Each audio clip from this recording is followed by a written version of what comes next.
Hello, welcome or welcome back, everybody. Today, we are closing out the paycheck budget that we did for our January 12th paycheck. This is our first paycheck of the month. We are biweekly budgeters, biweekly full-time employed household of, or two-income household family of 5 living in the Midwest. And so today I'm here, we're going to go ahead and close out this budget, show you where the money went compared to where it was supposed to go. If I remember to link it in the cards, I can post the budget setup video here so that you can see, the process of setting it up and now come back and watch the process of closing it out. So we're going to start with our income. And so my income was actually $1,299.47. So what changed was, and his was 1,473.10, and I have no idea why that's different, not a clue.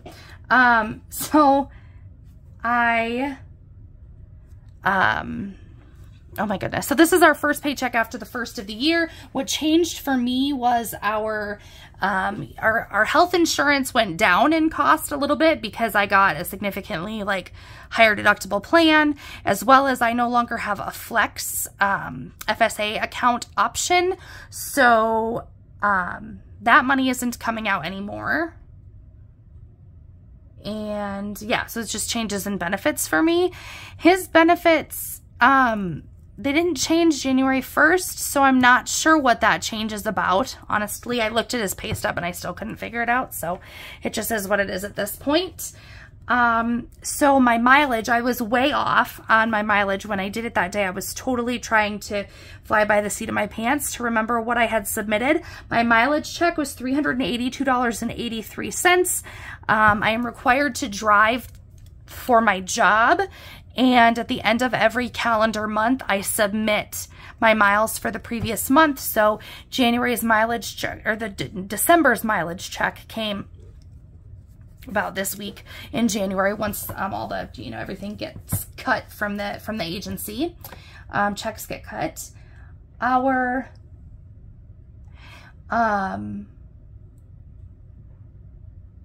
We have some additional income that we were not planning on. So I have roundups, which if you watch my check-ins, you will see that it's so if I spent $9.62 on something, I'm going to put $10 back into the account, and only, obviously $9.62 or whatever it was spent. So the difference between the $9.62 that I spent and the $10 that I put in, I add that cash up to show that that's going back into the account. That's what I call my roundups. So I did bring some sinking fund money in. So I had to bring $285 and 41 cents back in, because we had to pay for, this is January, we had to pay for the gasoline that we got filled in the month of December. So my mileage check went, it's way more than this, but since my mileage came in at the same time, usually I transfer my mileage into the gas sinking fund, but since I needed to pay the bill, I just left that in there. So this was what I needed to cover the bill after I applied that. And then we had a little bit of other income. So we had $60 from eggs. We have buy farm fresh eggs. We have eggs because we raise chickens, and my mom takes most of them, or takes them and sells them to some other people. And so she just pays me when she pays me. So that was 60 for eggs plus 92.17. Which ends up being 152.17. The 92.17 was for some class action settlement thing that my husband put his name into a long time ago, and just randomly got a check that we weren't expecting. So $3,696.75 is our entire inflow for this pay period. And then if we come down to our fixed expenses, I did $200 worth of donations. My REC is our electric. It's like REC stands for Rural Electric Cooperative, I believe. And that is our electric bill, which is everything but our heat. So the only thing that we run on, like we don't have electric heat. We run that on LP. Everything else in our home is electric. And that was $326. I set $325 a month aside for car and homeowners insurance.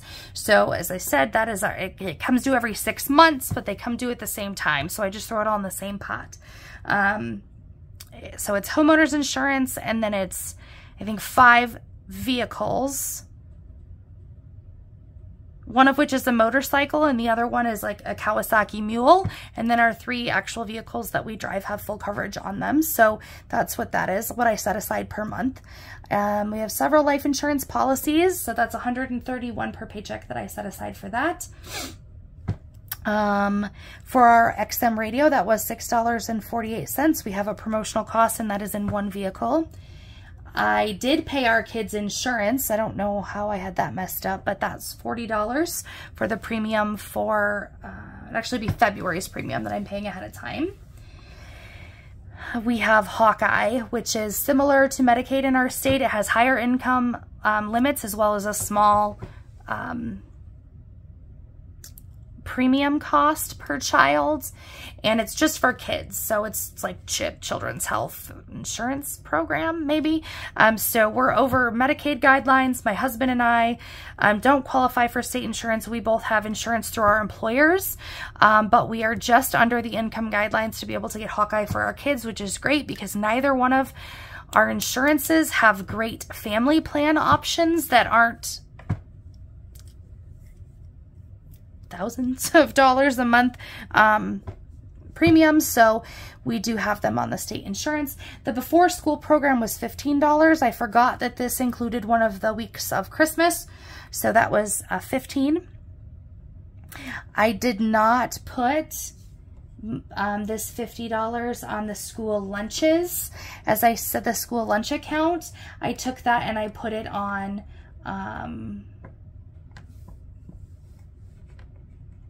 I put it in savings challenges instead, which I don't know if you will have seen that video yet, but the account there was just, it was pretty high, and I didn't feel like I needed to add to it. Every paycheck I set aside half of our insurance bill, so that was internet bill. Half of that is $25. Kindle, I think this is my first month paying for Kindle Unlimited after I had a 90-day free trial. I read lots of ebooks, so that was $12.83. And my half of the garbage bill is $51. We live rurally. We do not have a garbage company or anything. We purchased and own a dumpster, and we pay a company to come and dump that dumpster once a week. And my mom, who lives next door right down the road from me, shares that cost with us, so my half is $51. So for our fixed expenses,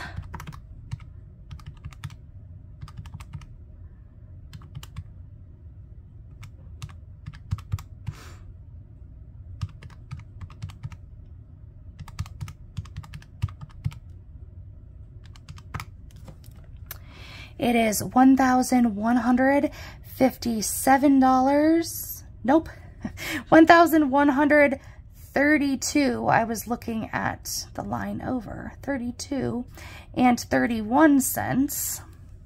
So the difference between that and our income that we started with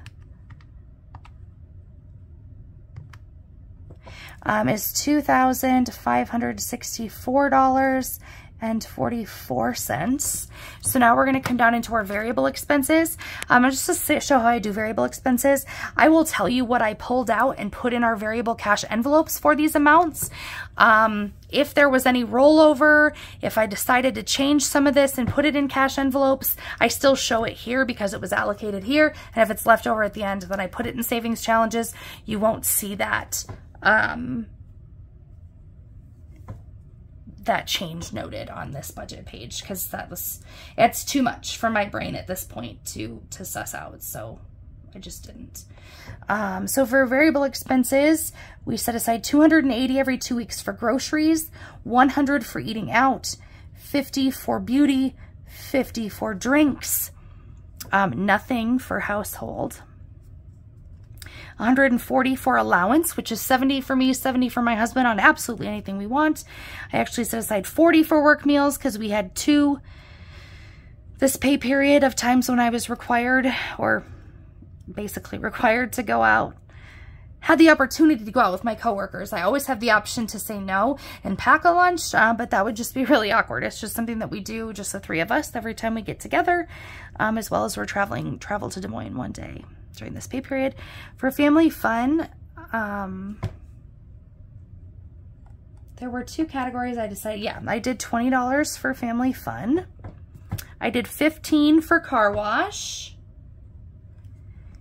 and $123 for diesel. So we get this bulk fill of gas that goes in my Suburban and my husband's van. So we have a truck for the farm that runs on diesel. For those of you who know, it's different things. So we don't have a barrel at our house for diesel. My husband goes to our local co-op and he fills there. We have an account there that gives us so many cents off per gallon, and then we get a bill at the end of the month. That was $123 this month. My massage date got changed, so I needed $0 for that. And then our final variable expense was that large gas fill that we had in December, which we get billed for in January. So that was $768.24, which was a combination of my mileage check and what I pulled in from the sinking fund. Excuse me. Okay, so our total variable expenses then are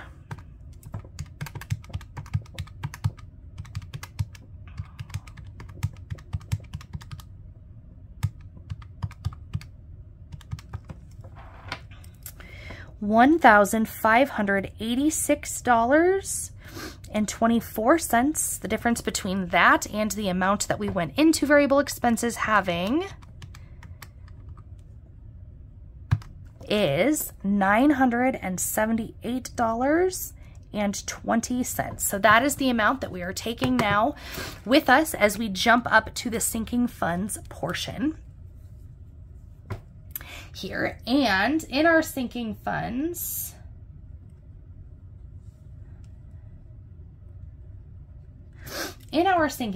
we have, we did set $25 aside for Christmas into the high yield savings account. I decided to start setting some money aside for LP. That's I set $40 aside. For travel, I'm doing the 100 envelope savings challenge, but I am putting it right into the high yield savings account. So I did put $40 in for that. I put $20 a paycheck in my high yield for the kids sinking fund.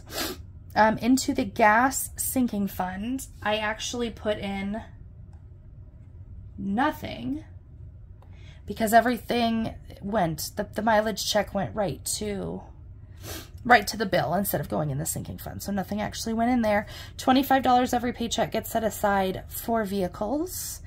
I'm doing the 52-week challenge forwards and backwards, so that's $53 per pay period.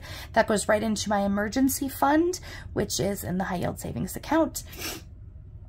I'm still setting money aside for our project until we get the final bill. That was $250 that I set aside. Nothing for Google or the workout program because those are funded. I did start setting aside money for medical. I have not done that previously. Part of the reason that I decided to do that is because I no longer have the option to have a flex account, which is what we paid for our medical things with.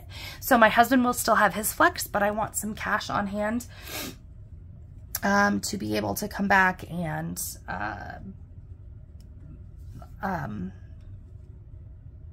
do that. Or I want some cash on hand if we need, you know, co-pays or medication costs. You know, typically we don't have a lot of big things, but I just got a bill the other day for, gosh, what did my husband have done? Oh, he had to go in. It was so weird. Right before Christmas, so he had a procedure. He had something like cut off of his leg, and then the nurse, our primary who did it was like, if you have any, you know, signs of infection after that, like a fever, let us know. Well, then the next day he ran like a super high temp. So we called them, but his actual leg wasn't showing any, like the actual spot, the incision where they did that was showing nothing. So she's like, it's probably just a virus. And so then he sat for a while and he only got worse. And when he finally, the fever kind of subsided, but he was complaining about his throat at the end. And it was right before Christmas. So I'm like, why don't you just go? Why don't you go in? Just go. He doesn't like to go to the doctor because he complains. He's like, oh, copay. And I'm like, your copay is $20. Go to the doctor. My copay is $50. Like, go to the doctor if you feel sick, silly. So he went to the doctor and saw a nurse practitioner. We have several nurse practitioners at our clinic, and it wasn't our typical one. And he had a super bad case of strep, and bad enough that they made him go do because I think this was like the Friday before, was it the Thursday or the Friday? Right before, you know, Christmas was that Monday. And so because they knew they were going to be coming up to a holiday, she sent him to the hospital that day for a CT scan to check and make sure there were no abscesses in his throat, I guess, which I didn't even know was a thing with strep, but apparently his case was significant. So, which is fine, but the bill that we got for that, our portion of what was applied to our deductible, or what his deductible was, like $880 some. So we have flex to cover that. But his flex amount for the year is $2,500. So, you know, when things like that pop up that are more than a copay here and there, and, you know, we have some regular medication costs, when things like that pop up, sometimes the flex doesn't go as far as you want it to. So that's why I want to have this on the back burner. Anyway, that was a long story. Sorry about that. The cash envelopes. Oh, I forgot to put that in there. I'll put it down here.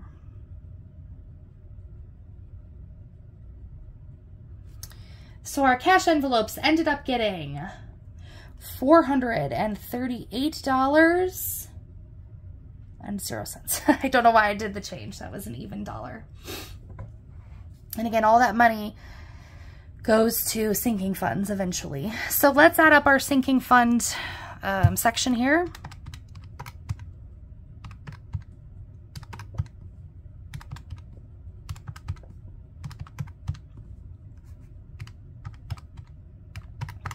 So in sinking funds, it looks like we have $931.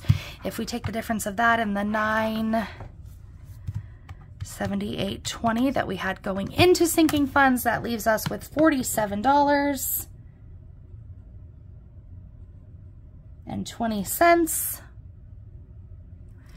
All right, so now we're going to come down to other. We have some random, oh, it's silly, miscellaneous. $11.48 went to miscellaneous for ice cream that didn't come out of any of our cash envelopes. So that's just miscellaneous. And then my husband had a $35 membership for a group that he is a part of through our local community. Yearly dues for that. And then that should leave 72 cents for our buffer. So let's just make sure here. 11.48 plus 35 plus 72 cents, 47.20. Which does leave us with a zero-based budget. I'll check my math here.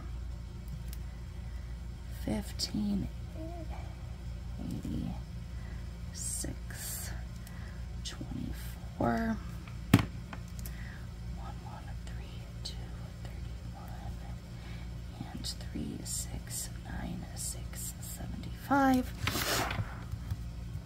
So 369675 minus 1132.31 minus 1586.24 minus 931 minus 47.20. Zero base budget. So that is where all of our money went during this pay period. So if you have any questions or comments, as always, I am happy to answer those. I hope you guys stick around for another video. See you next time. Bye.